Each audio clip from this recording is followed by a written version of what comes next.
We here at the Cinefanatics know that you have lots of options and choices when it comes to streaming, watching YouTube videos at this time of night on Wednesday nights, and we very much appreciate all of your support and dedication to us. Thank you. You fools! Ha ha ha ha ha!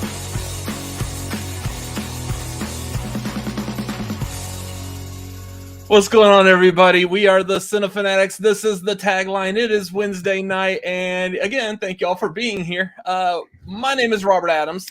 I'm Chris Adams.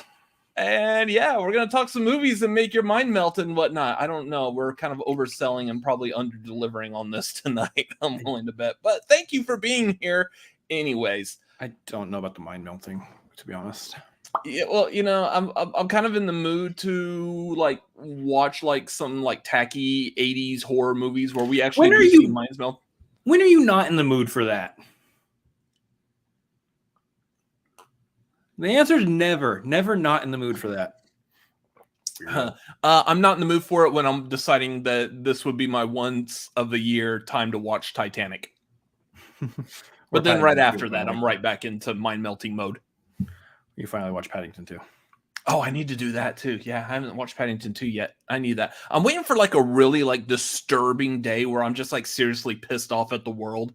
That way I can be like, ah. So How'd that go again? I'm trying to do the Gabriel Iglesias sounds that he makes. Ah. You ever see online there's a turtle that makes that noise? Yes. No, it's the image of the tortoises having sex, and every time the tortoise thrusts, like it's so funny. Thank you for coming to the tagline tonight to hear Robert Adams's impression of a tortoise fucking. That's phenomenal. You never know what's gonna happen on this show anymore. Yeah, pretty much. Lego. I heard tacky 80s horror. Hello, can we be best friends? We sure can. Jeremy, hey, Vernon, hello. Thank y'all for being here as we start the show. Of course, y'all know the YouTube things, streamlabs.com/cinefanatics. Questions, comments, issues, complaints, anything you want us to know, make sure you up with management. Do what? Take it up with management. Yep. Patreon.com/cinefanatics. Hop on the tier that is good for you and your wallet if you have the means to support us. We absolutely will not say no.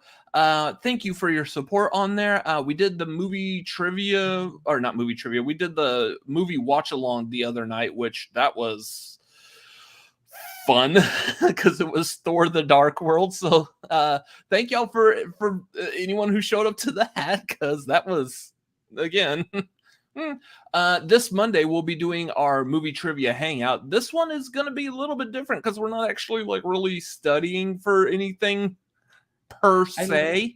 I like that you're sitting here posing that the watch along was an absolute insane time, which we were just watching the movie and it was fun. It is fun. It's I got hair in my mouth. That's what happens when you have a beard. And Chris will learn this at some point someday. But also, you have a cat. That too. I gotta do the beard joke. Why not? We talked about this. So yeah, here's the thing. Thor: The Dark World, we realized, I think, for this one, it's not actually a bad movie, it's just a bad villain. Yeah. If it wasn't for like how terrible Malekith is written, it actually is a pretty decent movie. I'm almost kind of curious as to like what would happen if like Taika Waititi was to have directed Thor: The Dark World instead of Alan Taylor. It would be a lot funnier, especially anyone who's seen Love and Thunder might attest. But I thought it did pretty well. If you're looking at the progression of Thor from the first movie, which is very Shakespearean-like, with a few like fish out of water jokes, to Ragnarok, where we kind of push forward that Thor is now more humorous. He's more understanding of the world around him and how people engage humorously, sarcastically. I think it was a nice like little bridge. And of course you got like the Avengers movies in there that also kind of help push that along as well. But anyways, fun time. This coming Monday will be the movie trivia hangout again. We're not necessarily studying for any specific major movie trivia competition, but who knows? It will just be a fun time, and apparently our quiz master, Mr. Vernon over here from A Fan's View, is said that we're going to be some guinea pigs on Monday. I don't know what we're going to be guinea pigs for. I just want to answer movie trivia questions, and last time I checked, guinea pigs suck at movie trivia. I mean, but they do make a noise that also sounds like, I gotta find that video. Like this. You need to not do that specifically anymore. Stop it. I'll go back to the Gabriel Iglesias impression then. Look, I will take you off the screen and ruin the overlay again. Yeah, please don't. Anyway, so that is coming up on Monday. Upcoming shows after this show tonight, I will be going over to Mr. Vernon's YouTube channel, A Fan's View. We're doing A Fan's View of film favorites tonight. We are going to continue Christmas in July, but we're watching Die Hard, so I don't know what that has to do with Christmas in July. But anyways, we're going to watch Die Hard tonight. Apparently, Vernon has never watched it before, so this is going to be a first-time watch for him, so it should be a good time. Interesting. So join us over there. That's going to be tonight at 8:35 Pacific, 11:35 Eastern. This coming Saturday, I'm going to make sure I'm not skipping anything here. We don't have Stranger Things reviews anymore. That show's over. So, yeah, this coming Saturday, we are continuing our marquee of the Marvel Cinematic Universe. We did it this past Saturday. We did the first one that covered 2008 through 2017. This coming Saturday will be 2018 to current, and it will be including the Disney Plus Marvel shows. So, like Miss Marvel will be on there. You'll get our thoughts, feelings, opinions of Miss Marvel on Saturday. This is going in kind of like, it's almost like a tournament style. Like almost. We got whoever was in the S, A, and B tiers from last week are going to be joining whoever wins the S, A, and B tiers of this Saturday to be in a final marquee episode on the 30th. It's a slight bracket. Yeah, kind of. Slight bracket. Mm-hmm. This Saturday, joining us for it will be our special guest, Commentatoring Nerd and Moose Haas. This is going to be fun. We're going to have a lot of fun with this. We haven't had Moose on our show before. We've been eager to work with him. And Nerd is a big supporter, follower of us. He's also very good at making reviews for movies. So I'm eager to see like his thoughts, feelings, and opinions, how he attributes those to his rankings. So that is this Saturday at 7:30 Pacific, 10:30 Eastern, right here. Probably going to last for another 3 freaking hours long because that's just how those shows go. I do want to revamp them a bit after this. After we're done with the MCUs, I would like to try to figure out a way to revamp it so they're not 3 hours long, but perfectly fine as is. Don't worry about it. Don't worry about it live on air is what I'm saying. All right. Well, whatever. Anyways, that's what we have coming up. I'll be honest. I'm worried what 4 men are going to say about Captain Marvel. Lego, you want to pop in for that brief section? Lego, you don't have to worry because, as you may notice, we all hate it. I absolutely hate it. That's why I've got like a $250 action figure of her sitting right here next to me. I am a huge Captain Marvel fan. I've been a fan of Carol Danvers ever since her original Miss Marvel persona. So yeah, it's gonna be interesting to see what we have to say about that. Anyways, moving on. This is where I like Brie Larson as a person, and that too. Actress, so. This is where we would talk about personal stuff, and I kind of want to go back to real quick to the cold open that I did here. I want to make a very specific point to shout out to everyone who is watching and supporting us. I know we have like about 1,500 subscribers, and I know we don't have obviously all 1,500 that are here watching us whenever we do live shows, whether it be Tagline or Marquee. We don't have that many actually here. We also don't see 1,500 people like actually like supporting in the way of like watching and retweeting, liking, commenting on things. Not to say anything bad about people who have subscribed to us. We absolutely appreciate that support. But I also really love the support of the personal, getting personal here. We have people that are watching us live right now. They are here live. They are enjoying content that we put out. That's why we see your smiling faces in the chat, or your smiling faced avatars in the chat week after week. We are constantly seeing you here. We very much appreciate that. Again, there's so many other people that you could support, and we like the support that you have given us, that you have shown to us. I hope that we're doing really good work here to continue to earn your support for that. That being said, I know like some of the stuff that like I feel like that we don't typically do that you see a lot of YouTubers do. Of course, like at the beginning of each show, I plug Streamlabs and Patreon, but you don't hear us like for the most part like the entire show, like every 5 minutes. Hey, by the way, streamlabs.com/cinefanatics. Please throw some money at us. I like the support of just having y'all here. If y'all want to send Streamlabs, we're not going to turn it down, but ever. But we love the support of y'all being here, liking, commenting. When we put stuff out on Twitter, if you share it, retweet it, quote tweet it, that we absolutely love. I feel like that is more important than like throwing money at us or anything. That being said, I know we also have a Patreon, which also is revolved or surrounding money. We need to make some changes to that. There are changes to our Patreon coming soon. I know, like in the videos that we do, like for example, the Orphan trailer reaction I did earlier today.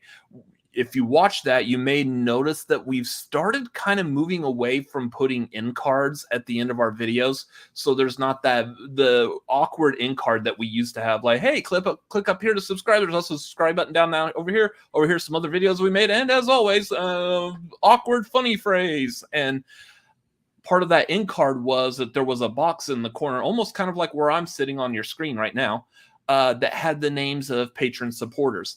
I know that is a reward for being a part of our Patreon. And since we're not doing end cards, we don't have that.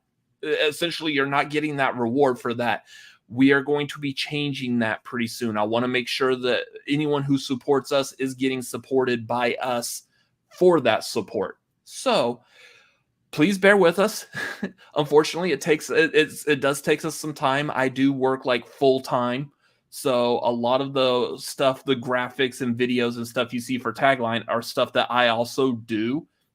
Of course, Chris has his stuff that he works on, mainly his Twitch. So he also doesn't have a whole lot of hands-on with this. It's very hard for us to be the type of people that are also on Twitter, liking, commenting, and retweeting and stuff like that. I want to step up at least my portion of that. I know Chris does that pretty well. So you do it a lot more than I do. You do it way better than I do. But I live on Twitter, apparently. Yeah, and I don't. I would like to be able to move, and I've talked about doing this before, and then I kind of scaled back. I'm really questioning my thoughts and my reason for living type of thing. I would like to do some kind of content where it's more of just a hanging out stream, where I could talk to people about subjects and stuff, but I don't know. I'm not sure yet exactly how I want that to look or do. Yes, Malcolm, how dare you have other things to do aside from the channel. But that being said, there's a lot of work that goes into doing this, and I never am going to stop working on this. Those of y'all who we've met, talked to, interacted with in real life, hope you really like us and think that we're completely as awkward as we look on camera. Oh, I'm not awkward. Yeah, you are. Anyways, moving on. Anyway, I was just saying, thank you for your support. Thank you for supporting us. We appreciate that. Let's move on with the night. Let's talk about some movies we've watched this past week. Those of y'all, again, watching in the chat, what have y'all seen this past week besides Thor, Love, and Thunder? We can talk about that here in a second, but have y'all watched anything else lately? I have not, so mine was short and sweet. Chris, on the other hand, let's talk about your movies. I finally watched my 999th movie and 1000th movie ever. 999 was Singing in the Rain, which, if you want to see my thoughts on that, I did actually lay them pretty much all out in a thread on Twitter. I love the movie. It's fantastic. Musicals are typically more hit than miss with me. There's a few of them that I'm generally just not interested in. Like, I'm never going to watch Cats again. And I don't know if I care that much about Hairspray. But I will say that a lot of these are good. I mean, my favorite movie right now, La La Land, is a musical. Pretty much my second favorite movie, Tick, Tick, Boom, is a musical. In the Heights I loved. This movie is the backbone, the inspiration for pretty much all of that, it feels like. I mean, in terms of like in movie form, I know In the Heights was like a Broadway show as well. So, but I guess so is Tick, Tick, Boom. But that's not the point. The point is that I actually really, really enjoyed Singing in the Rain. I know there's a lot of people out there who watch like older movies and they're like, it's an older movie. I'm not really feeling it. I'm not really caught up with the vibes of older films. If you love movies, if you're a film lover, you gotta love them. You gotta love those older movies too. And there's just some great humor that has stood the test of time. It's because I don't use Hairspray, I use pomade. There's some great movies that have stood the test of time, and the humor in this one has done so. My favorite character was Cosmo. I think that's everyone's favorite character. Yeah, he's an absolute delight. He had the exact type of humor that flies with me, easy. But I mean, for the most part, like I don't want to like spend too much time on this because I did do a little longer thread on Twitter about it, and I might actually write some reviews for them on Letterboxd as well. I haven't actually put up my 1000th movie on Letterboxd yet, so I got to do that too. But actually, let me talk about that since I didn't do a Twitter thread on it. I watched Alien for the first time last night. 1000th movie ever. Here's what I think about it. It was fine. It's okay.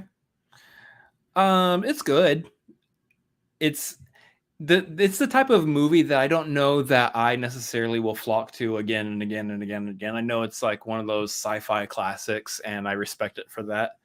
And I did pretty much enjoy the story, but I think the problem now is that movie came out in the 70s, and now I exist in the 2020s, having seen it for the first time.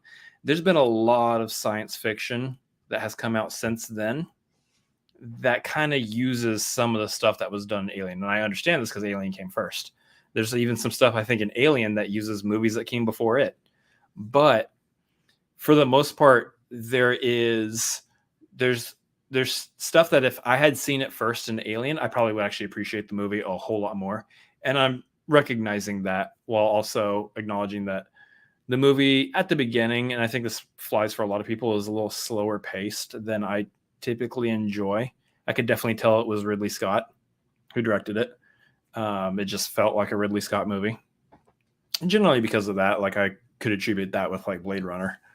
But the thing of it is that if you take a step back and like you really dive into it, especially halfway through the movie when the facehugger shows up, that's where it starts kicking in, and that's where it like really started getting my attention. And I actually really enjoyed the thriller element of it there, which is essentially kind of a cat and mouse with the alien on the ship. And I thought that was fascinating. I think there's some good twists in there. There's definitely one of them. There's definitely one of them that I completely forgot about. I'm pretty sure I knew, but I completely forgot about before watching this movie. So it was nice to essentially experience that twist for the first time, going, oh yeah, I completely forgot that this person was this, and yada yada yada. You all could probably piece it together if you've seen Alien. You probably know what I'm talking about at this point. But for the most part, it's good. It's a good movie. It's a nice, tight little thriller. It's got enough creepy elements in it that to kind of keep you on edge.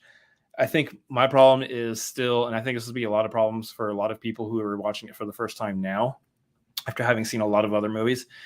There's a lot of elements that you've seen in other movies, and so it's not going to feel as fresh or have as much impact as it probably could have had you watched it earlier. I got to keep that in mind. But for the most part, I'll probably end up reading this. Probably end up rating Alien about 3.5 on Letterboxd.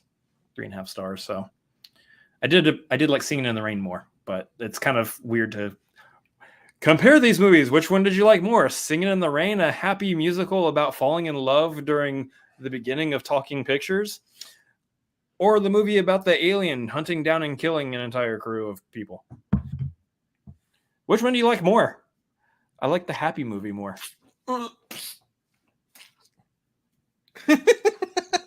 That doesn't work real well. Hand in your shirt is weird. That was so super strange. Yeah, here's the thing. Like, when you're saying that you're going to watch these two movies, I already knew. I was like, oh yeah, he's going to like Singing in the Rain way more than Alien. Plus, I'm not a horror person. No. So this is kind of like what Malcolm is saying here. Are you going to continue with the rest of the franchise? I think Aliens is better than Alien. So I told Chris that he has to watch Aliens next. But the rest of the franchise may not necessarily be something that he needs to jump on right away. Alien 3 probably would be good just because it feels like it even though it's weaker of the first three Alien movies, it definitely feels like it's a nice cap on like a trilogy. Alien Resurrection does a lot of weird stuff. And then of course you've got the Aliens versus Predator, just whatever. All that nonsense aside, Prometheus, Covenant, not necessary. Just really, the first two Alien movies are really the only ones that I would say are a must watch out of the entire Alien franchise. Yeah. But yeah, I probably will end up watching Aliens and Alien 3 at some point. But yeah, Aliens sooner rather than later. But I would say Aliens very soon, just because that is easily one of the best action movies. It's not so much like Alien was more of a horror sci-fi thriller, while Aliens is more of just a straightforward action movie. It's not even really hugely leaning into horror. Yeah, it's just a really good action movie with great character development by a lot of characters in that movie. So, yeah, that would be.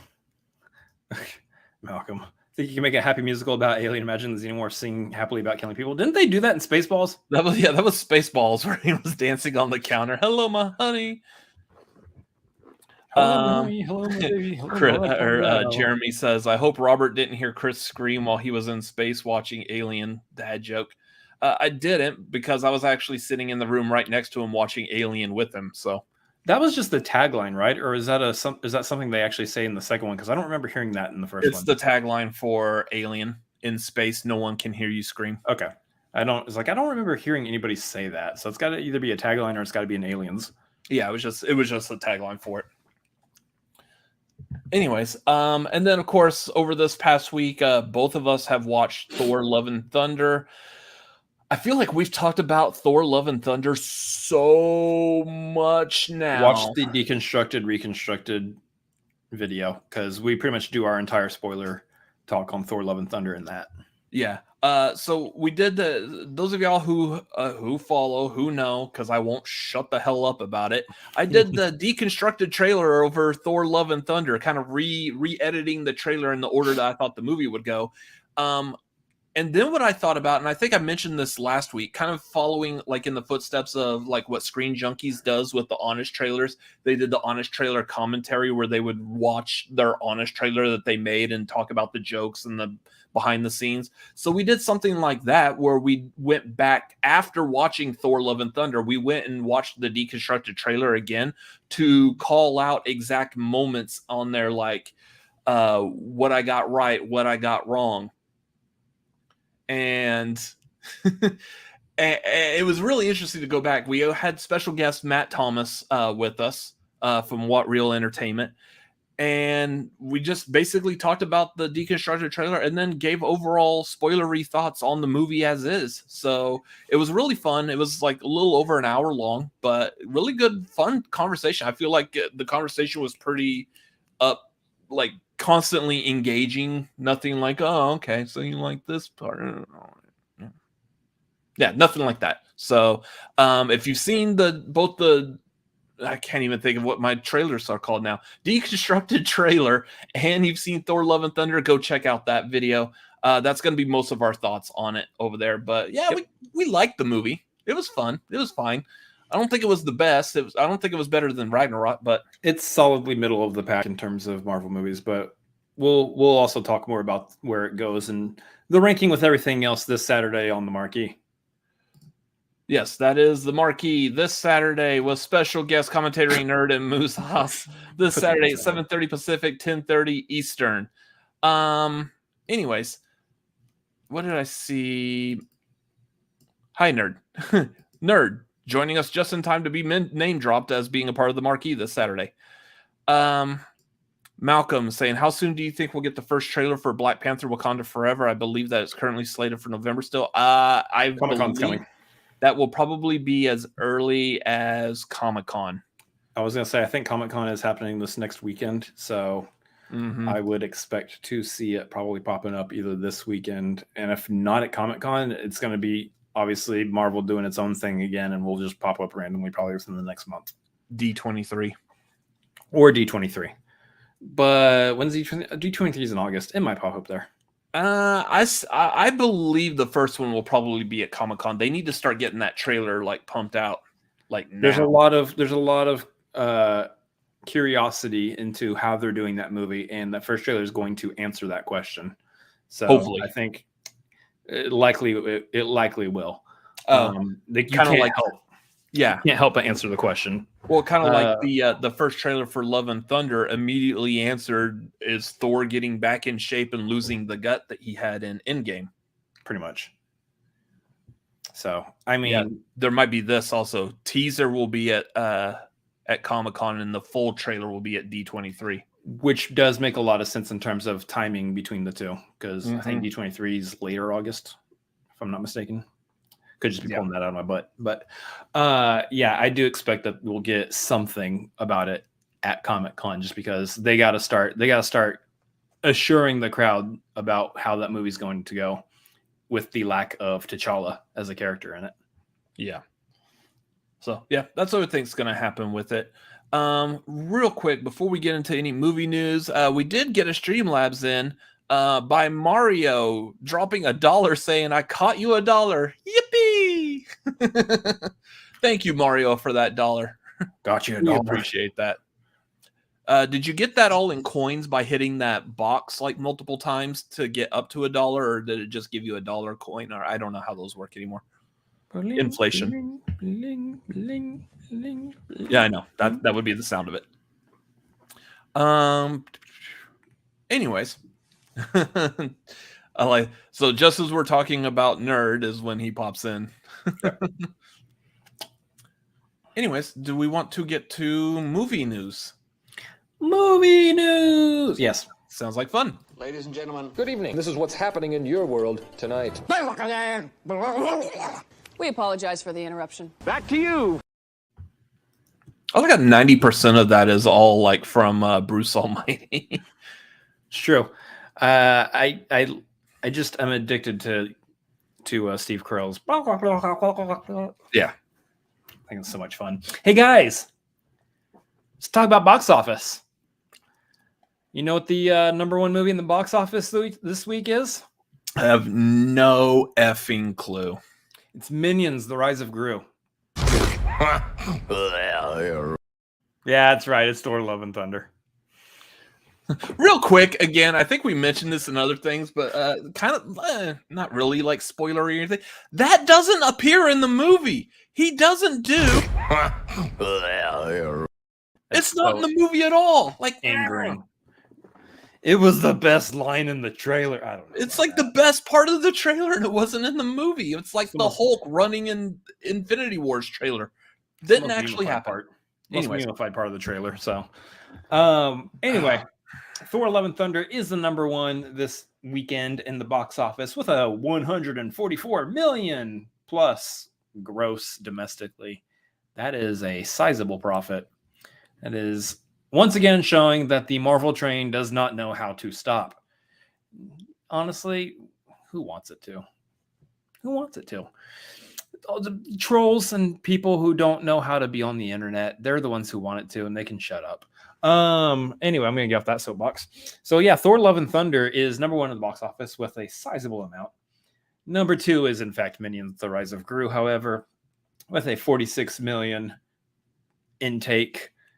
That's another that's a train that I personally would like to see stop, but then again, I know there's kids out there that enjoy the Minions. And why are you trying to stop other people's happiness? We're trying to grow this channel.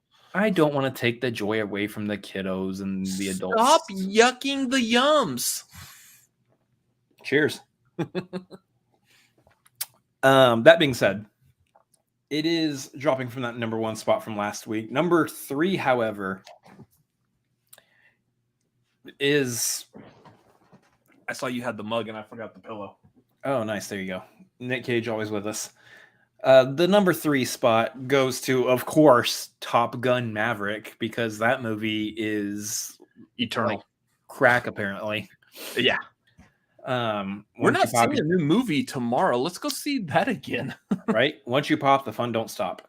So Top Gun Maverick, dropping from that number 2 spot. I think that movie is going to be in the top 10 for quite some time.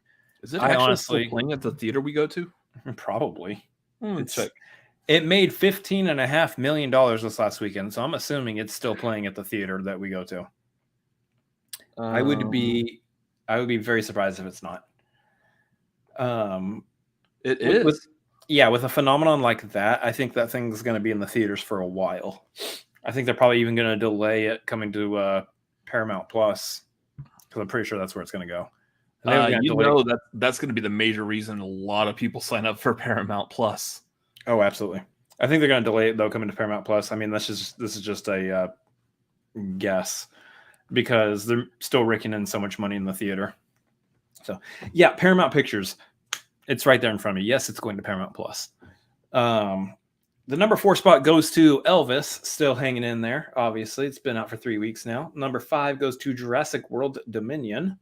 Number 6 is The Black Phone. Number 7 is Lightyear.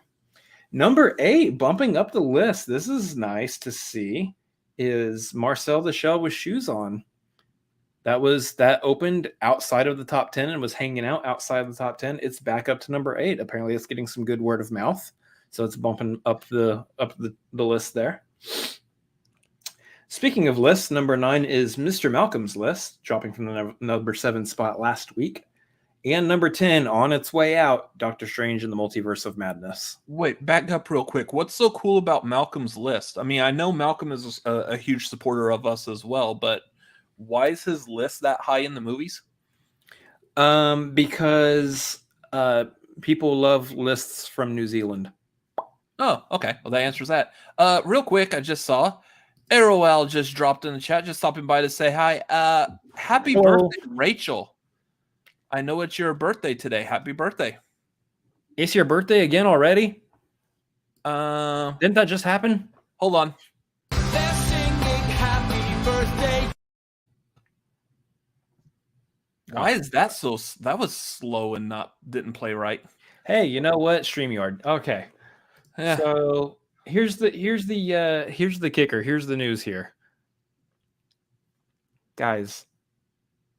Morbius is back in the top 10. No, hell no. It swapped with Marcel the Shell with Shoes On, and it's finally out of the top 10. Everything Everywhere All at Once? Everything Everywhere All at Once has finally dropped out of the top 10. Down to number 11. So it's not that far. It's literally right outside, but that movie's been out for 16 weeks, and it's finally popping out of the top 10. What a run. What a run that has had. Is that ending up on a streaming service? It's out available for streaming, and I think it's actually out like on Blu-ray now. Yep. So if you have not seen it, I recommend you checking it out. I think at this point, everybody who's into movies in general and their mothers have seen everything Everywhere All at Once, but maybe watch it again, because I know I need to. And I definitely need to. So I didn't have like a really high opinion, but I mean, I guess it was one of those, like, sometimes movies like that may lose me just in what they're supposed to be doing. Now that I have an idea of what they're supposed to be doing, I want to go back and watch it again. I might enjoy it a lot more. So, bagel. Yeah, that's also what's interesting is that Doctor Strange mom is still making money. Yes, I just call it mom because I'm not saying multiverse. In the multiverse of madness all the time. That's a huge freaking title. But yeah, Doctor Strange mom is still making money, even though it's been on Disney Plus for a couple of weeks now. I need like a one shot or a short, maybe an animated short, literally non-canon Doctor Strange's mother.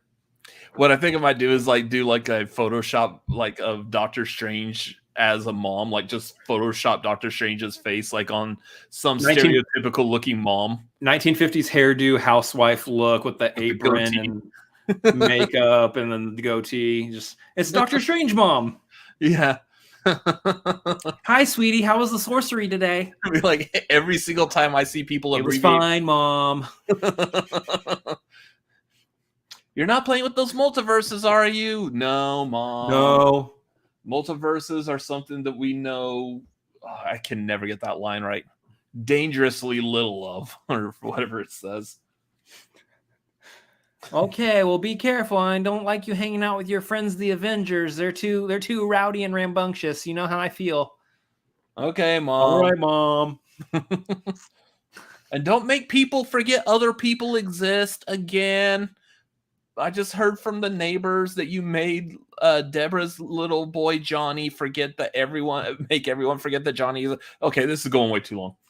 Listen to your friend Wong. He knows best. Okay. He's the master. He's the sorcerer supreme. Yeah, it's crazy. It's crazy. Here's the challenge right there. Photoshop Doctor Strange's face onto the 50s version of Wanda from WandaVision. So I also got to make him black and white. Doctor Strange mom. That would be funny. Anyways, guys, that was your box office. Fun stuff. Doctor Strange mom. Good takeaway. Doctor Strange mom. It sounds like Doctor Strange love. Doctor Strange mom, or how I learned to stop worrying, and I actually had nothing there for that. Okay. Or let me actually phrase it this way: how I learned to stop worrying and.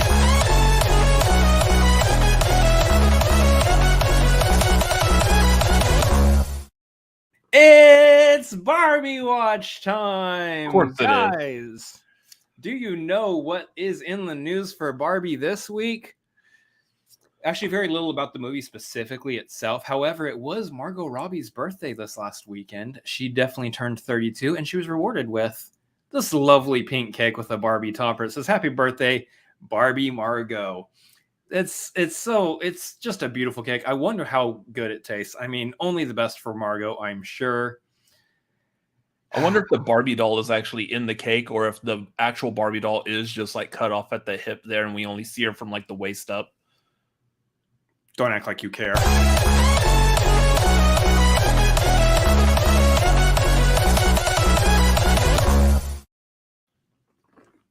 Anyways, that's been your Barbie watch. Real quick before we get into any other news, Commentating Nerd did drop a Streamlabs asking what is the best song in Singing in the Rain and why does it make them laugh? Because the Cosmo just overdoes himself. He just puts his heart into it. Homeboy's out here stressing and just putting it out there. I don't know phrasing. Anyways, it's okay. I think that's one of those. Singing in the Rain is, if you ask someone who hasn't seen Singing in the Rain, I feel like most people would typically just say, if you were to ask them what the best song is, they're like, oh, probably that's Singing in the Rain. That's the one that you see the clips of. Everyone knows the words of that song, whether you've seen the movie or not. You just know that song. It's iconic. Yeah. All the shots of him on the light pole, singing, dancing in the rain, the shot of him arms up, camera zooming in, all iconic shots from that movie. Feeling I'm happy again. When you watch the movie and you learn about the greatness of Cosmo, that's where I think your opinion changes to make them laugh, because that is all Cosmo. It is the Cosmo movie, and other than the story of the movie, which is really good, Cosmo's I feel like the focal center point of humor and caring. Shout out to Donald O'Connor. Mm-hmm. What a talent. Yeah. So Make 'Em Laugh is the best song. I feel like if you have seen the movie, if you haven't seen the movie, of course, it's still Singing in the Rain. There's nothing wrong with that. It's a very, very good song. So, Good Morning is pretty high up there too. oh yeah, Good morning, good morning. yeah. Gotta dance. Sorry, it was there. I just had to. Okay. Anyways, so what's this business about Miles Teller saying that there might be a third Top Gun? Yeah, Miles Teller is talking about. He was asked about there being another Top Gun movie. Is it possible? Is it going to happen? I mean, you look at the success of Top Gun 2, you would think a studio would be like, hell yeah, put that out there. Top Gun 3, let's make it happen. But it's a matter, there's a lot at stake here. There's a lot to go into it. You said steak. Steak. There's a lot to go into it. One, do we need a Top Gun 3? I mean, the question arises, did we need a Top Gun 2? No, we didn't need a Top Gun 2. We got an amazing movie, though, out of it. Top Gun 2 is probably my favorite so far this year. So there's a lot there. I mean, like, did we need a Top Gun 2? No, we got Top Gun 2. Did we need Top Gun 3? The answer is probably no, but at the same time, if they can turn around and make a movie as good as Top Gun 2, why not? Why not get a Top Gun 3? I'm okay with it. I'd go see it. The issue with this, though, is I feel like talking about Top Gun 3 right now, it just feels like it's a cash grab. Kind of. So, and the main reason it feels that way is because the original Top Gun came out, 1984, I believe? So from 1984 to, well, it was supposed to be, I guess, 2020 or 2019 when Maverick was supposed to come out originally. Either way, there's a huge difference. There's over 20 years of difference there. And actually, like, 30? Almost 30 years of difference. I don't know. I don't know if I'm mathing right tonight. Give or take, yeah. There's a whole lot of time in there, and it kind of made sense, sort of, that we get the sequel to Top Gun now. No one was asking for it. They gave us one anyways, and it turned out really good.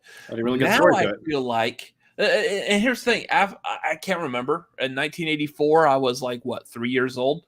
I don't remember them having like any kind of talk of doing a sequel to Top Gun when it first came out. But now, with that like 30 some odd year difference between the first and second one, you're going to talk about a third one right now? No, I don't want to hear about a third one for like at least 10 years. So here's Then the let's kicker. talk about it. Here's the kicker here. It might be 10 years before you actually see it. It might be fast-tracked a little bit before then. It might be sooner than 10 years, but it might be 10 years because right now, Miles Teller, what he tells the news outlets who asked this was that it's pretty much up to Tom. It's pretty much up to Tom Cruise as to whether or not it happens. If Tom Cruise doesn't want to do it, it's not happening. That's pretty much it. It is on Tom Cruise's shoulders whether or not it happens. And right now, he is busy doing Mission Impossible movies. He's got the next two Mission Impossible movies he's got to work out, do the press tour for. And then after that, he might want to take a little bit of a break, a rest. I would if I were him. He may want to do other movies. Maybe do another movie, something. Take a vacation, whatever. You know, you're doing multiple high action movies in a row. I would take a break if I were him. So it might be almost 10 years before we would see a Top Gun 3. It could be sooner. It could be, 5 or 6.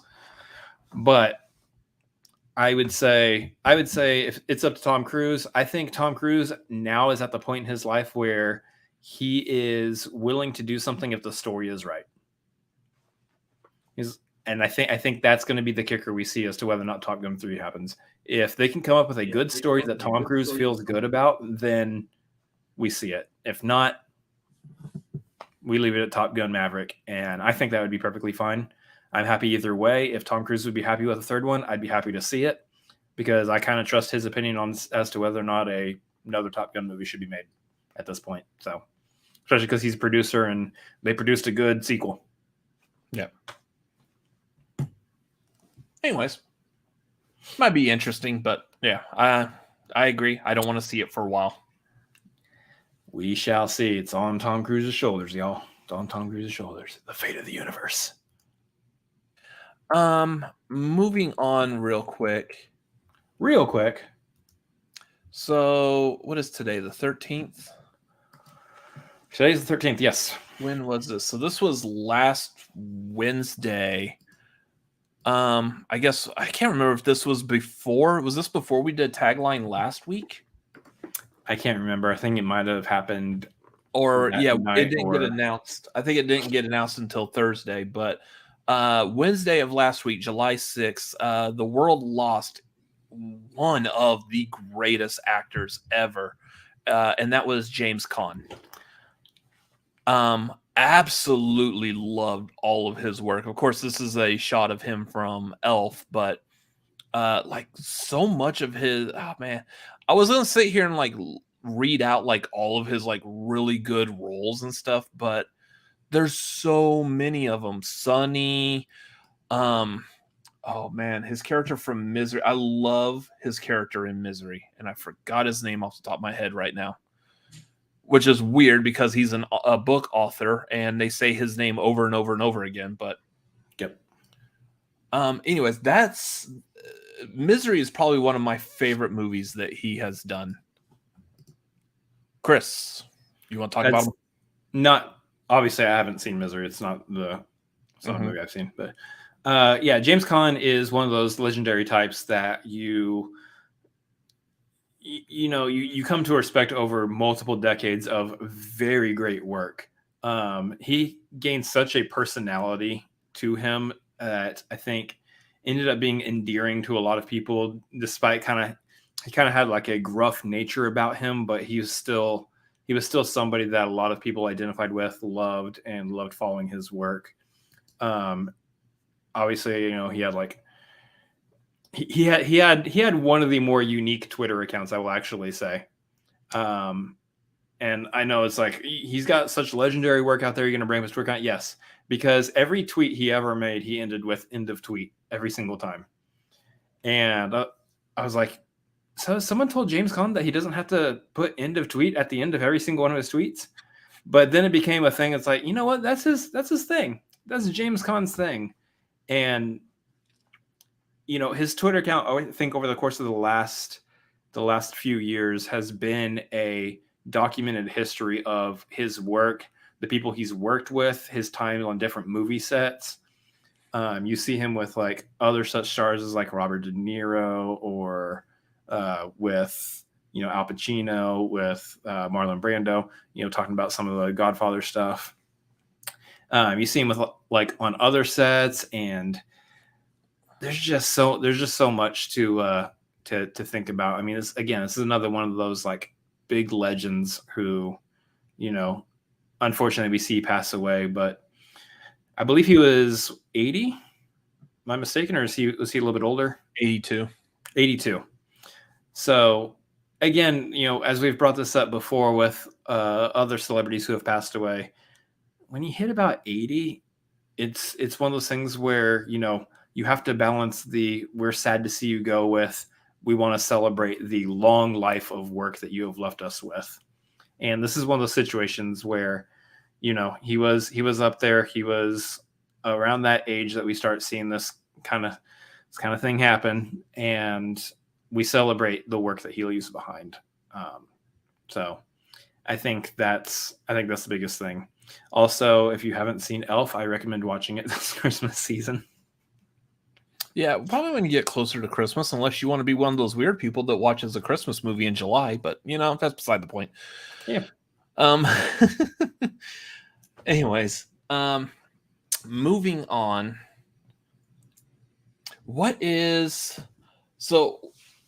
This is some of these, like, I know a lot of this Chris has like a lot of information on. What is this thing with Studio Canal pulling their movies from the PlayStation Store? It is another example. We're just going to put this out there. It's another example of why physical media will always trump digital. Because if you own it, nobody can do anything with it. So here's what happened. PlayStation Store allowed you to purchase movies. I believe they have since removed the ability to purchase movies. Their on-demand stuff has kind of their stores kind of ceased with a lot of other streaming services and other ways of watching movies kind of rising to the forefront. It wasn't a good business model for them anymore, so they kind of just cut it out. Still promising customers, however, that if you have bought a movie through the PlayStation Store, it will still be active and available for you digitally. You'll still have access to it. Don't worry about it. It'll be there for you. It's okay. However, what is not taken into consideration is when a studio itself decides that the licensing agreements that have been made allowing people to purchase said movie through the PlayStation Store are going to be ended and are up because that studio is creating its own streaming service, so to speak, or its own way for people to watch their movies. It puts a wrench in the whole plan as to whether or not you still have access to a movie you've purchased. That's exactly what happened here. Studio Canal has removed their movies from the PlayStation Store, essentially, and thusly have been removed from the accounts of people who have purchased these movies. Did you say thusly? I did say thusly. Yes. Removed from the accounts of people who have purchased these movies, which means everybody who has spent money buying a movie digitally from Studio Canal on the PlayStation Store no longer has access to a movie that they purchased. Again, the reasoning for this being that Studio Canal is operating its own streaming service, wants everybody to come over there and watch the movie here. But it does put the PlayStation, it does put Sony and PlayStation in hot water here, because it is now having to deal with whether or not it should refund the purchase price to the people who have purchased these movies. And I think this goes back again to say, maybe physical media isn't all that bad of a thing still. Because if I own a Blu-ray, if I own a DVD, I can pop it into my player and watch it anytime I want to. If I'm only watching digitally, I'm kind of at the behest of people who are operating the license for that movie. If I want to watch a movie, it's on streaming, and it's no longer on streaming, and I don't own it, kind of out of luck. So that's the situation that's happening here. It's unfortunately, it's an unfortunate thing with how the licensing works through digital media.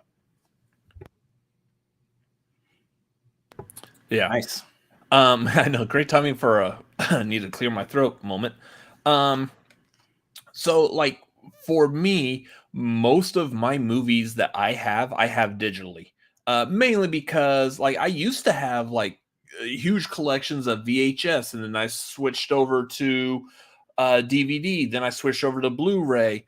I don't have room for all of those movies anymore. I've since sold the collections off. I now just get them digitally, which also helps when running a YouTube channel. So now I have access to those movies digitally. I don't have to be essentially like copying them off of like the DVDs or the Blu-rays.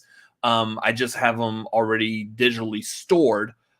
That I like, but I also don't have, like, here in our apartment that both me and my brother share, we don't have like a traditional living room. Our living room is essentially a studio set, or it's trying to be one some days at some point. Otherwise, it's like Lola's sleeping room. Lola's sleep. But like we don't have like a home theater, we don't have like a surround sound system, we don't have a giant TV or anything, a proper place to sit down and watch a movie in the living room. So therefore there's no reason for like this gigantic wall of Blu-rays or DVDs right now. It just makes more sense to have a digital copy. But in this case, this is where I can buy a digital copy, hold on to it onto a hard drive, and I can just rewatch it whenever I want. There's no licensing or anything that's going to take that away from me because it's not stored. Like in this case, I guess PlayStation just stored your rental or purchase in its own, probably like a cloud is what it sounds like. Yep. And then it just gets removed from there and you don't have any control over it. I can control my own movie collection. So Vernon's in the chat just like pimping the hell out of that Satan's Little Helper movie. God. Have not watched it and not looking forward to it, but he's gonna make me watch it one of these days. But anyways, 2 is also enough times. Yeah. Thank you, Vernon. But yeah, like that is going to speak volumes on not necessarily the legality, but more of the morality of, like, if you do buy a movie, even though it's being stored in this case by PlayStation, you should still have access to it. So yeah, when you're looking about like, well, do they have to refund the money? Well, I don't know. Did you watch the movie already? How much? So what is that value of watching that movie? Did you watch it once? Have you watched it multiple times? Like, what's the value to that? Yeah. It's for me, it's one of those things where it's like, if you purchased it, you purchased the right to watch it, you should have access to it. If they take that away from you, if they take away from you the ability to access something that you purchased, then yes, they should refund you. I feel like that's kind of the way it is. In this regard, these companies need to know how these licensing agreements work, and they need to be prepared for that. I mean, when you purchase these, is there fine print that says, hey, if for some reason our licensing agreement ends, you no longer have access to this movie? I don't think you put that anywhere, because then what's going to happen is people aren't going to purchase movies from you. Yeah, I'm actually willing to bet that is in the fine print, because no one reads the fine print. I work for a cable company. No one reads their bills, and I get people all the time, well, I didn't know about it. Well, read your freaking bill. Yeah. Anyways, that's beside the point. That's a whole other rant I could go on. Don't get them started. Don't get them started. I could be here all day. Like, please, your fault. Anyways, yeah, I believe it's. I'm willing to bet that it is in a contract in a fine print. But yeah, so that sucks. But yeah, that is going to lead more of a conversation back towards either physical media or at least just maintaining your own digital copies on your own, having to go buy your own like hard drive or cloud space or something that you control it. That's the thing too, is a lot of physical medias, a lot of like the Blu-rays and stuff started coming with the digital copy that you could load up and download too. That way you don't have to carry the physical media with you everywhere, which I think is the right use of digital media. It's coming with the purchase of the physical copy. That way you can watch it wherever you go. Mm-hmm. So, yeah. Anyways, it's time to move on. I actually need to put some like music to this, because I think that was like the Godfather music or something type of thing, or something that sounds like, we can't use the Godfather music because otherwise the stream will get shut down. But yeah, or Chris could just like badly hum it, whatever. It is time now to get updates from the family. The Feige family. Hey! Feige here. Feige with the wise guy is the wise guy. Hey! That's what you thought. Forget about it. Marvel, MCU, yeah. Sorry. Anyways. I enjoy it so much. Apparently, like, I guess some of the visual effects that were coming from Thor Love and Thunder, or I don't know if it was Thor Love and Thunder or if this is going back talking about the visual effects from the She-Hulk trailer that we got. But part of it. The what? That's part of it. But yeah, apparently the visual effects peoples have some thoughts, feelings, and opinions that they might not be getting like the proper amount of breathing room that they should have. Fill us in, Chris. There's a lot of deadline issues over in Marvel Studios with how the visual effects departments are able to get their work done. And I believe a lot of them have come out recently and said, we are underpaid and overworked for the situation we are in right now. A lot going on there. If you look at the deadline, look at how many Marvel Studios productions are coming out between TV shows and movies every year. I mean, now we're looking at 3 movies this year. with another, how many shows came out this year? Like 4, 5, 6. 4 or 5. Yeah. I mean, Miss Marvel, Moon Knight, She-Hulk, Not certain what else coming out after She-Hulk, but might be missing some or something. I don't know. But the thing of it is there's a lot on the table for them all the time. And a lot of them have come out and said, like, hey, working conditions not the greatest. Some of them are even claiming to say that whenever there are companies who have the contracts with Marvel to produce the visual effects, have a Marvel movie on the table, they request not to do it because it's too much work for such a short deadline.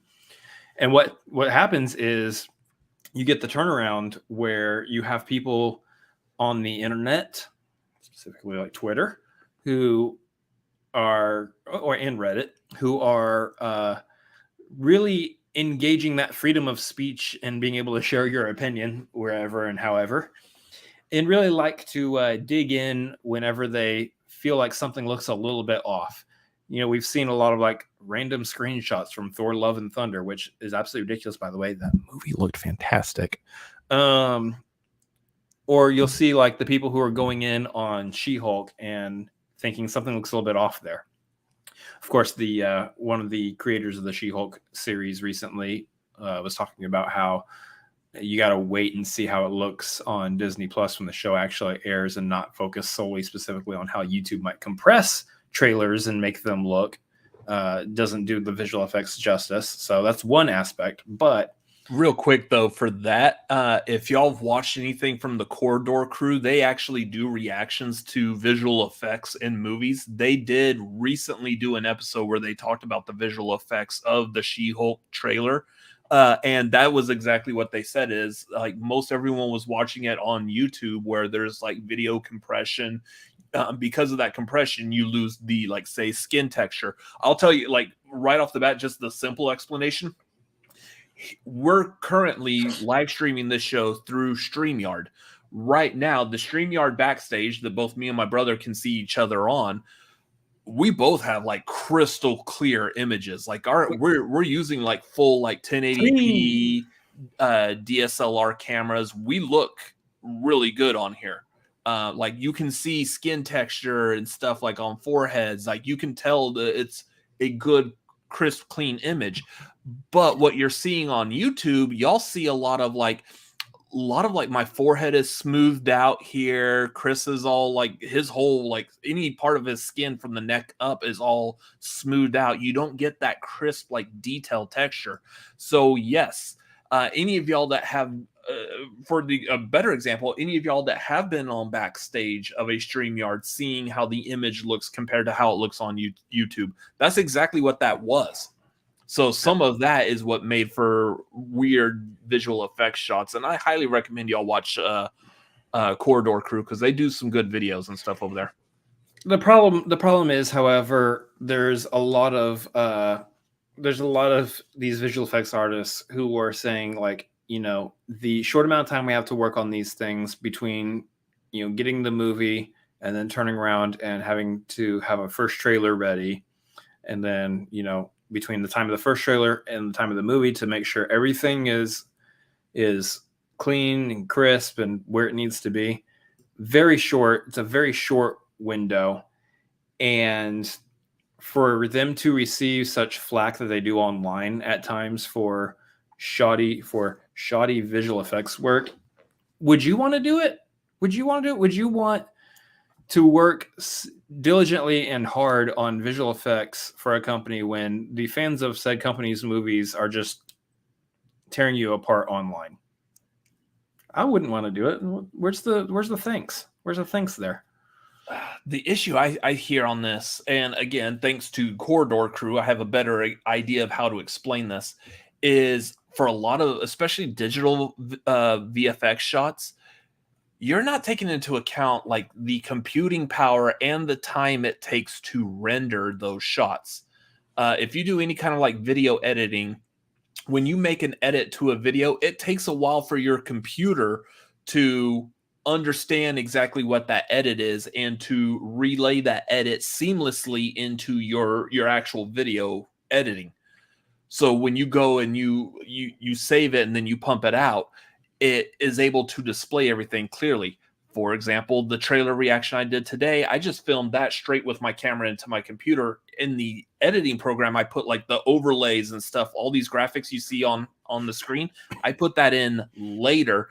It took a little bit of time once I was done editing it to save the entire video as a project to load on YouTube. It took time to render everything that I had done to that video. So when you're talking about that's just something small, that's a micro scale. When you're talking about doing something like simulating water or fire, these are movements that are constantly happening, different sounds and textures and depths and shadows and lights, and all of this has to render out. And I've heard of like 2-minute shots of like waves or fire taking weeks to render. That's where it's going to come down to how many people, computers, and stuff you have available to work on these VFX shots. Yeah. And yeah, when you put a timetable on there, that can be very hard because you're needing to quickly edit. And that's why you see some movies that might have like less than stellar looking visual effects because they knew they had to render it out. It was going to take time. They just don't have time to continue clicking around and making things look perfect. Yeah. So to make matters worse, this is happening around the same time that there was a Vanity Fair video. I'm sure you guys have heard about this if you've been on Twitter. A Vanity Fair video coming out with Taika Waititi and Tessa Thompson breaking down one of the shots of Thor Love and Thunder. This is a series that Vanity Fair does all the time where directors, stars break down a sequence or a shot in a movie that has just come out. It's actually usually a very fascinating to watch video. I know the Russo brothers have done it, and you know it's interesting listening to them talk about like various sequences and some of these Avengers movies and whatnot. However, in their breakdown of a shot in Thor Love and Thunder, they lightly poked fun at how realistic Korg, the character Korg, looked. Well, you know, Rockman, not really there, completely made of visual effects. And Twitter is kind of going to town on them about that. Like, you're the director, this is your movie, and you are going to sit here and talk about how maybe he doesn't quite look as realistic as he probably could. And yeah, Twitter wasn't so happy about that. So that happening around the same time as this story's breaking out of the visual effects artists going, we're not really too happy with how Marvel handles the timetables and handles the management of the visual effects and everything.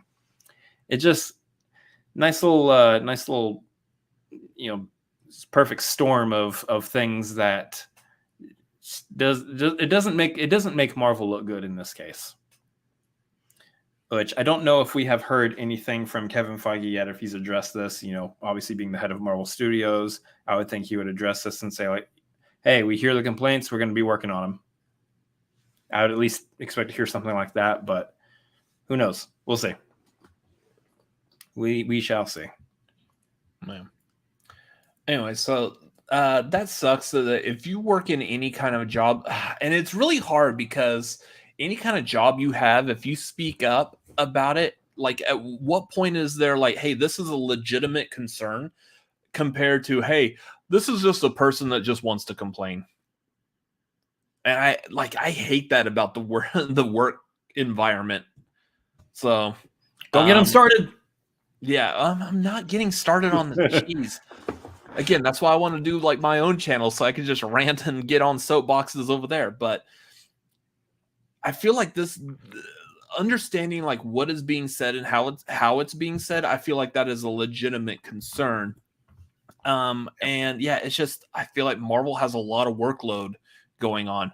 I feel like they deserve to have that kind of a workload, but they need to be understanding of that when it comes time to pump this out for actual people to work on. So yep.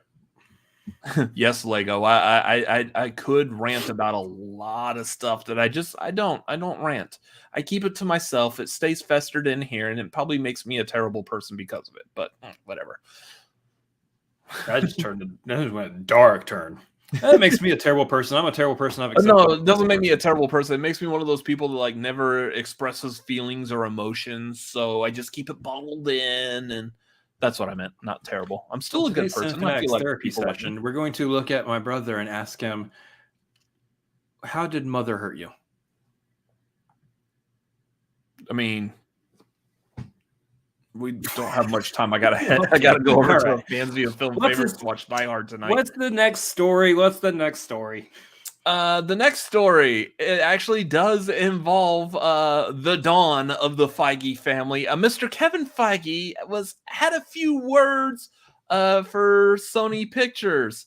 He's starting to notice that Sony Pictures might be getting a little ahead of itself when it comes time to making all these Marvel movie projects, especially after all the backlash of Morbius and now rushing into Craven and whatever the stupid Madam Web movie that they're working on. Hey, it's still Morbin time. Chill out. Yeah, so basically, Kevin Feige has a few choice words, and if it's coming from the Don himself, he's basically saying something along the lines of, Whoa, take it easy, sweetheart. yeah, he's basically trying to tell Sony to take it easy, sweetheart. Calm your pants down and just relax. Think about what you're doing, flesh it out. Like, actually, don't sit here and be pumping out characters to make money and just move on. Like, actually give a shit about what you're doing. The problem is that he's warned Sony not to get too ahead of themselves, which is something that they are doing a whole lot of. And I know we've talked about this plenty of times. I was like, here's the thing. If lowly little YouTubers who have like 1,500 subscribers or so are sitting there like, hey, Sony, you're messing up. If we know it and we could say that to Sony, how are they not picking up on this? How do they think they know better? Yeah, but see, the problem is that a studio would look at people like us and be like, no, they don't know what they're talking about. They don't know what they're talking about. Well, for the most part, when it comes to the creation of a movie, no, we don't know what we're talking about. We only know so much, just like anybody else could find out, research online or what have you. But congratulations, we just found the origin of the phrase "fuck around and find out." You know what? Go ahead, have at it. But what we do know is we know when there's something being produced that we have very little interest in, and as we all know, my brother went to go see Morbius. Unfortunately for him, I decided not to. Fortunately for me, one of us made a good decision. I don't really care to see Morbius, and it's probably going to end up being one of those movies that, unless I'm given a very specific reason to watch, which I have no idea what that reason could be, it's going to end up like that Fant Four Stick and the sequel to Ghost Rider. I'm probably never going to watch it. Yeah. Oh yeah, you still haven't watched Fant Four Stick, huh? Nope. I might at some point, honestly, just for the shits and giggles. But let's see. Here's that too. So we're lowly little YouTubers. Here's Jeff Snyder, who is very, very high up there, like on the movie critic pundit reporter arena. train. And he's telling Sony to slow down. Like, this needs to be something like, yeah, you need to be listening when people say this stuff. Hopefully Feige is a big enough name. Like, oh, no, maybe we need to stop and think about this. I really would like to hear Sony's response to this, but yeah, at the end of the day, Sony's going to do what Sony does. They are a separate studio from Marvel Studios, so Kevin Feige can give them all the warning he wants, but they're still free to do whatever they want with the Spider-Man properties that they have. And if they want to continue to pursue and produce Craven and Madam Web and who knows what else, they are in their rights to do so. We are, however, as the audience, in our rights to not care and not go see him. Who's the head over at Sony? Is that Amy Pascal? I can't remember if Amy Pascal stepped down or if she's still the head. I'm going to think that Amy Pascal's still the head over there. And I want to say, I feel like that her response will be like, oh, well, thank you for that information. We'll be sure to take it under advisement. Duly noted. We wrote it down. It's very duly. Logged. Put in safekeeping in the computer. We will reference it probably at the next board meeting. At some point. Yeah, I don't know. I mean, here's the thing. I'm on Feige's side on this one. Oh, yeah, obviously. Absolutely. So Malcolm is saying, Chris, you might have to watch Morbius for the FCL. Oh, yeah. Thanks, Here's the thing. Malcolm. I saw that comment. I saw it. Anyways, So I don't know why everyone does tears like this. Tears typically come like right here, but whatever. take it easy, sweetheart. Take it easy, sweetheart. Calm your pants down. Calm your pants down. I've heard that phrase actually said in another way, and I just don't want to say it that way. So I think calm your pants down is funnier. Yeah. Anyways, moving on. Here's a big one, y'all. Get to the main topic. Y'all might want to sit down because I'm about to give y'all a huge revelation. Where's it at? Y'all, this is Captain America. What?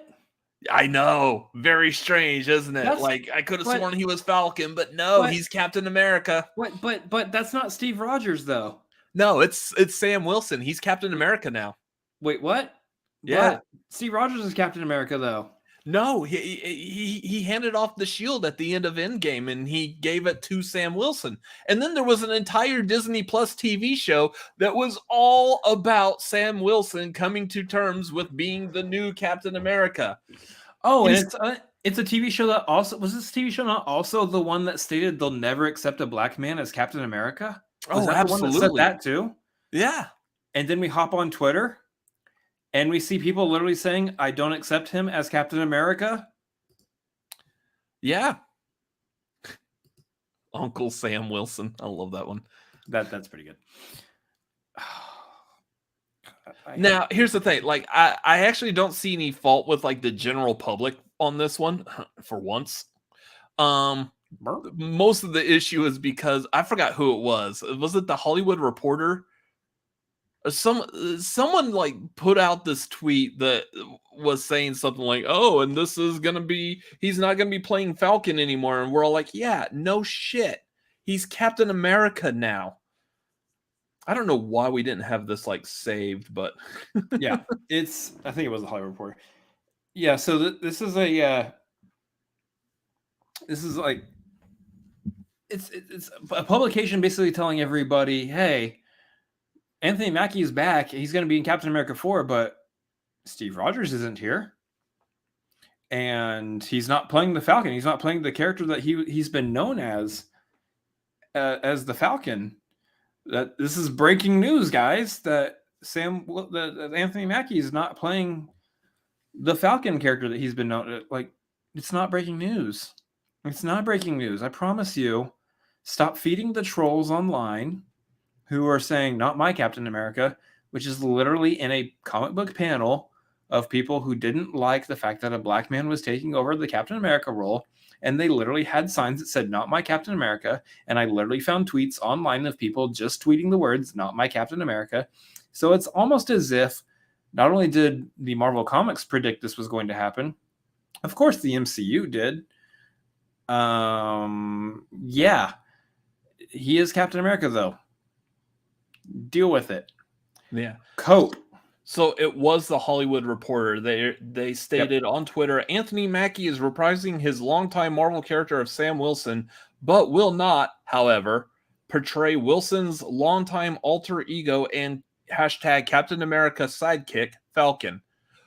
Well, yeah, because he's no longer the sidekick. He's actually the Captain America. Like, it was one of those things that, like, of course, everyone has a comment on it, but I feel like it's one of those like creative things that you see how creative people can get with their responses to this.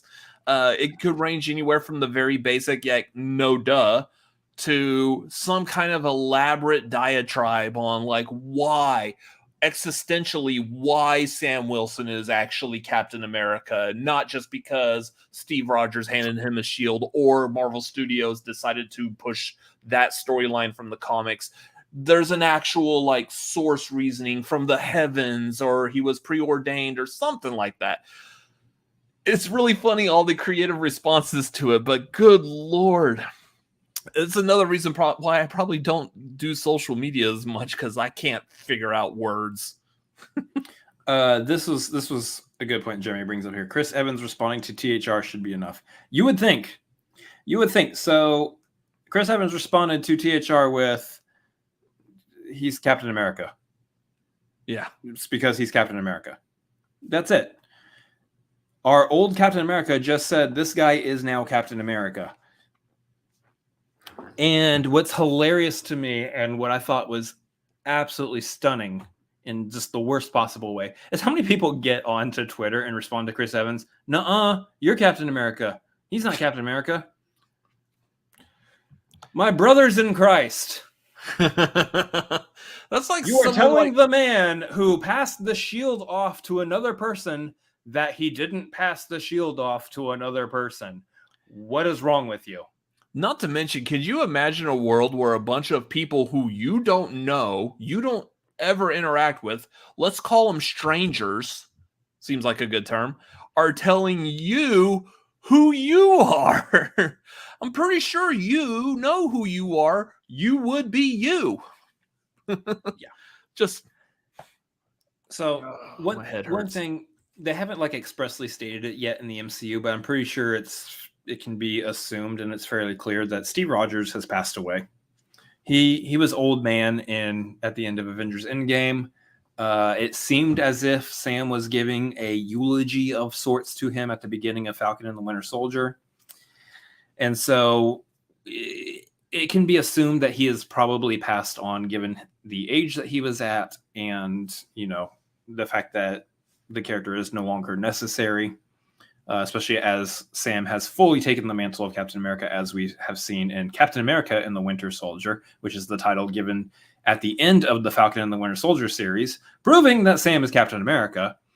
I believe we are done with the Steve Rogers character, however.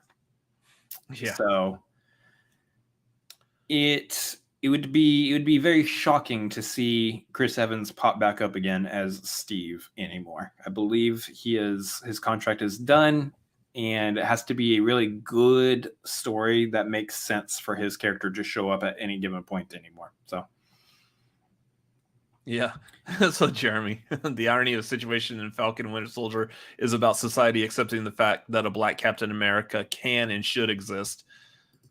And we do have a section that we see on Twitter that cannot, for some reason, accept that a black man is Captain America.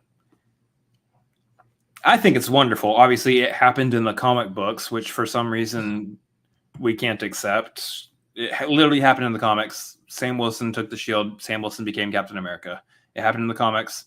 It's happening in the movies. I think it's awesome. I think it's great. I can't wait to see Captain America 4 because I can't wait to see Sam Wilson in that Captain America costume flying around in a movie.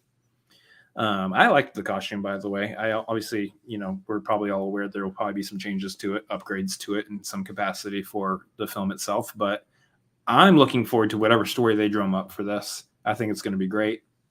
And Anthony Mackie is fantastic in the role. So I'm excited. Mm-hmm. There is a piece of this that has me a little maybe not excited, though. The who's directing it? Yeah, I don't know how I feel about this yet because I don't think I've watched any movies from this director. However, there is a film that has great critical response from him, and it's Julius Ona, by the way. Mm-hmm. And there's a film that has not so great critical reception from him. So he's the one who directed the Cloverfield Paradox, which if y'all remember, that was that Cloverfield movie that was made in secret that I guess technically doesn't really have... here's the thing. There's 3 Cloverfield movies, and none of them really have anything to do with the other. Anyway, so this movie was released on Netflix. It was advertised during a Super Bowl for it to be available on Netflix the second the Super Bowl is over. And I can't remember what the reports were of how many people are like, oh, well, now the Super Bowl's over, I'm going to go over to Netflix and watch this Cloverfield movie. As far as I remember, not many people did. They watched it eventually, and then they all were saying it was terrible. Cloverfield Paradox is awful. And yeah. So hope Sam says language just one time for old time's sake. He's probably going to be the one saying the language also. Yeah, so that doesn't have me filled with great confidence. But the other movies he did is the Girl is in Trouble. I don't think I've ever heard of this. Loose is the one that everybody talks about. Yeah, I haven't heard of the Girls in Trouble. Loose. Luce. Loose. That's the It one has that a pretty people good said- cast. Naomi Watts, Octavia Spencer, Tim Roth. That's the one that people say is actually pretty decent. So here's the thing. Here's the thing to think about on this. Even movies that I don't like as much in the MCU, I still, for the most part, trust Marvel's casting and Marvel's picks for directors. You can say what you want about Alan Taylor doing Thor: The Dark World. Sure. Some people have a problem with Chloe Zhao doing Eternals. I don't. I don't think she was the problem with that movie at all. And then, of course, we still had Jon Favreau doing Iron Man 2, and you saw where we ranked Iron Man 2 compared to other. Oh, please other don't bring that movies up. Let's not bring that up again. in the marquee that happened this last week, and you can go back and watch it if you want. We're moving forward talking about the marquee that's going to be this Saturday at 7:30 Pacific, 10:30 Eastern. Yep. Special guest Commentatoring Nerd and Moose Haas. Nice. Starting to feel like a Marvel movie where we plug other movies in the middle of our. Oh, show no, we're that's doing going to be now. at the end of this. It's going to be the post-credit to the tagline. I didn't. The show will end and we'll see like Moose Haas like rise up from the ground. Like, That's I'm ready hilarious. to rank. And then that's it. So, That'd be funny. for the most part, I don't have an issue with directors that Marvel picks. And so this is another instance where I look at this and I look at the talk over it, even though I haven't seen either one of these two films, Loose or Cloverfield Paradox. So I have no idea what this director is capable of, what his style is, anything. I just look at this situation. I'm like, yeah, but there's probably a pretty good reason why they picked him.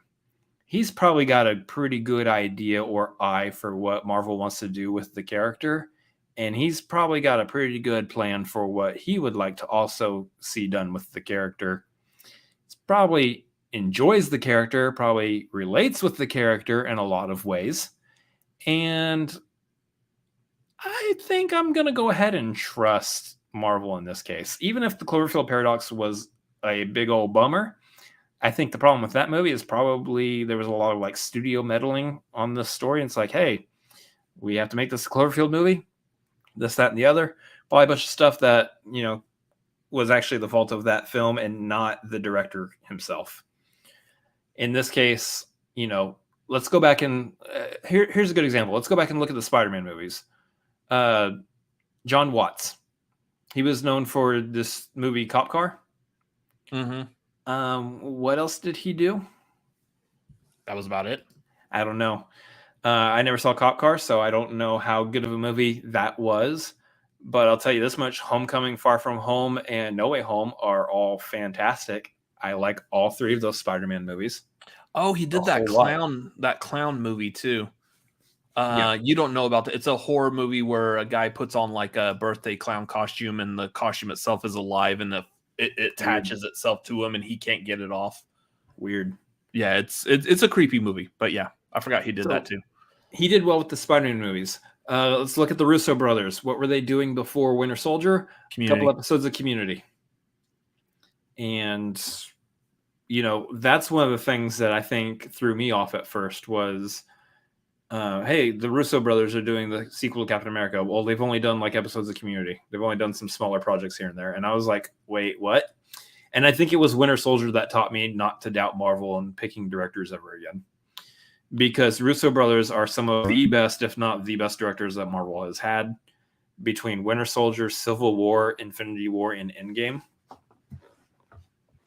I cannot question Marvel's ability to pick directors anymore. Well, even with like Eternals, I don't think there was. I think everything that Chloe Zhao did for that was fantastic. Just the movie itself, the story just was. There was something about it that was lacking, but I don't think that's the fault of her. Mm-mm. Oh yeah, Malcolm's pointing out the Russos also did You, Me, and Dupree, which was a good movie. I remember watching that multiple times. But It was that's also not the movie that you go to and you look at and go, these guys are going to know how to do a Captain America film. no, A spy espionage Captain America film. that's a movie you look at like these guys could probably do a sequel to Wedding Crashers.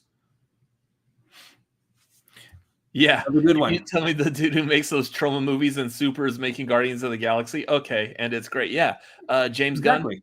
Yeah. So yeah, James Gunn is a really good director also. I mean, that's the thing. That's the thing is Marvel knows how to pick them. Like, I am not as big a fan with some of the choices that Taika Waititi made for Thor: Love and Thunder, but Ragnarok was really good. And there's many aspects of Thor: Love and Thunder that I actually really enjoyed. His ability to direct action, his ability to direct the personal moments between Thor and Jane. Thor's ass on screen, just absolutely. Stuff with Thor's ass. The stuff with gore. I mean, there's just so much to actually like about that, and that I believe all came from how Taika wanted to direct and shoot those scenes. So Marvel knows how to pick directors. If we're worried because of Cloverfield Paradox, I think we need to pump the brakes a little bit and be like, you know what? Marvel's done pretty good. They have a pretty good track record on directors. I'm going to trust them on this one. I trust the wise guy, Fies guy here on the pick for Julius Ona as the director for Captain America 4. Yeah. So basically, if you have a problem with how Feige picks people and stuff, Whoa! Take it easy, sweetheart. I will actually say also, it needs to be said, I love that they are getting a black man to direct Captain America 4. I think that's absolutely necessary. yeah. I love the direction. I just love what that symbolizes. I love everything about that. Well, if you look, that I like to compare to the Candyman movies. Mhm. Like the latest Candyman was directed by a black person telling a story of like black people in an area that was known for like black heritage and culture and stuff. While what's her the name? original Candyman movie was directed by a white guy that focused on a white woman who was trying to make a name for herself by writing like a paper or a report or something about black struggles. Yeah, that's who's gonna know about black struggles. White people. Yeah. So Nia yeah, DaCosta. I definitely like the upgrade basically on that. Nia DaCosta did the new Candyman. Mhm. Of note, Nia DaCosta is also directing The Marvels. And I am looking forward to her movie with very great interest. With Brie Larson, Teyonah Parris, and Iman Vellani. That's going to be fantastic. If we want to talk about real quick that Miss Marvel finale, no spoilers. I'm not going to spoil anything. Nailed it. Yeah, that was one of those, like, I think out of all the Marvel shows, that's probably the one that stuck the landing. One of the best ways of sticking the landing.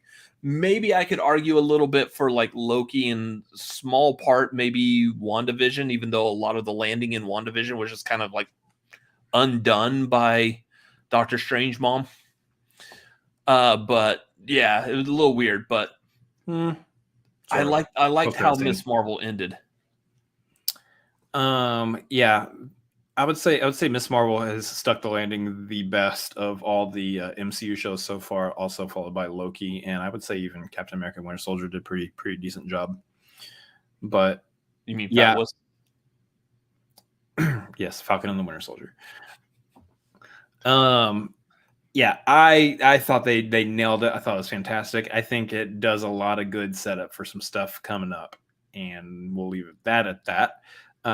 But if you have not gotten a chance to watch it, if you haven't watched the whole series yet, just go look it up on Twitter, and it's all spoiled out there for you. So. Yeah, it's all spoiled on Twitter. No, go watch the entire series if you haven't yet. If you haven't watched the finale, check out the finale. It's fantastic. They did a really good job with that. So, Anyways, I do expect there to be some people online who are angry about the little twist in Miss Marvel. I expect a lot of people to be angry. I think I've already seen some people who are angry about it, and y'all can chill out. I'm not gonna play again, but just take it easy, sweetheart. All right, Take just it easy, sweethearts. take it easy, sweetheart. Anyways, I believe that is going to do it for tonight. That was all the news that we had. So quick recap over stuff where you can find us. Hop on patreon.com/cinefanatics. We will be doing the movie trivia hangout this coming Monday, 7 Pacific, 10 Eastern. After this show tonight, I will be heading over to a fan's view of film favorites. We're doing Die Hard tonight. That is going to be at 8:35 Pacific, 11:35 Eastern. And then I feel like we're forgetting something else. What else is going on? Oh, yeah. The Marquee, part 2 of our MCU ranking. We're going to be covering the MCU movies from 2018 to current and including the Disney Plus show. So Miss Marvel will be a part of that as well. That's why she's in the thumbnail. We will have joining us this Saturday will be special guest Commentating Nerd and Moose Haas. So we're going to have a lot of fun. Clear out let's go ahead and say it now, clear out about 3 hours. That's probably how long it's going to take. But we're going to have a lot of fun ranking that. And then watching the storm that will erupt probably on Twitter the next day. How can you put Endgame in S? How can you not put Endgame in S? Something like that will probably happen. So I am looking forward to all of that fun. What did you mean you put Black Panther in the F tier? What's wrong with you guys? Oh yeah, we're not putting Black Panther in F. Just I can't see myself being on the internet. Are we not? You should come watch and find out. You should come watch and find out. Yeah, it's pretty much just PJ responding. I love how PJ responds to us on Twitter and other people's shows. Basically, when he was on one of our shows too, he knows how this works. Oh, Peach. We are a big fan of the PJ and his right to his opinion, however correct or incorrect it may be at certain times. Sometimes it's correct. Sometimes it's talking about Halloween Kills and just no. Anyways, Malcolm, I didn't see the Emmy nominations. Emmys are like for TV shows, right? Yep. It's like the Golden Globes and the Oscars are really the only things that could talk about movies. He does online media talk. Yes, Emmys are TV shows. Yeah. So yeah, I wasn't quick to get to them. I didn't think we were gonna talk about them on Tagline anyway. So I will go through though and see, since it's TV, if any of like the Marvel shows or anything.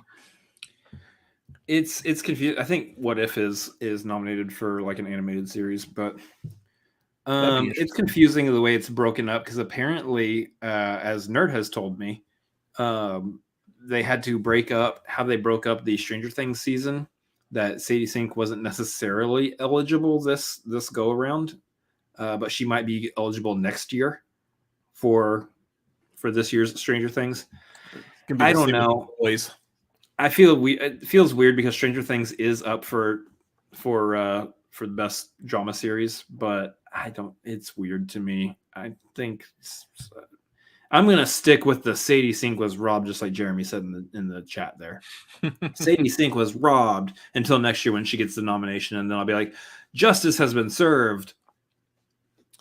Yeah, that's why I know. Like The Boys were stuck on that too. Like the season of The Boys didn't end in time for the cutoff of the Emmy nominations, so nothing from The Boys is being nominated for the Emmys currently. But hopefully next year, if everyone just remembers how awesome some of the performances were in The Boys for this season, hopefully we'll see them again. So yeah. Anyways, so yeah, anything else we need to plug? Patreon. That's it.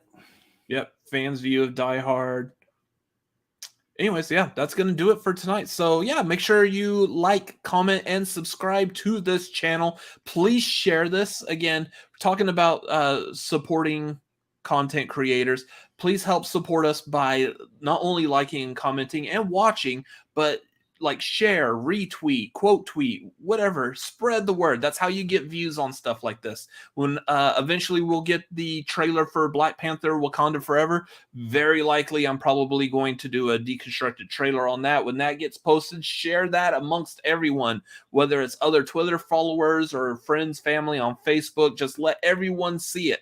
And let them let them see you do it too, or something like that. I am so jacking up that quote. Wow. Y'all know what I was trying to say, though, right? Do it and let the British see you do it. There you go. I don't know why we need to make sure the British see it, but just if they see it too, there might be some people that would be interested in it over there.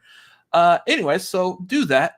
Follow us on Twitter and Instagram at CineFanaticsMLP. You can follow me personally at Robert Adams MLP on Twitter, Instagram, and Letterboxd. And my brother, you can follow at Chris Adams MLP on Twitter, Instagram, and Letterboxd, as well as twitch.tv/Chris Adams MLP, where we're streaming and having a good time. I would implore everybody who watches this to come hang out with us during family game nights on Sundays. It's a lot of fun. You're going to enjoy it. If you're not there, you're missing out. We are laughing so hard. We're crying over here. And just as a side note, it's very important to support good people on Twitch.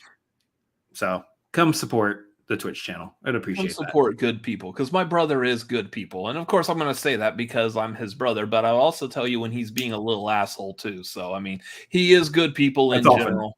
It is often. I am being an asshole often. Oh, yeah, absolutely. Not a big one. Just a little. Me, not so much. I'm perfect all the time. That's not true. Anyways, that's going to do it for tonight, y'all. So thank y'all for watching. I hope y'all had a great evening. I will see you here in a little bit over on the Fans View of Film Favorites. Otherwise, good night. Bye. Bye. I don't know why I'm waving. I need to click the video with this hand.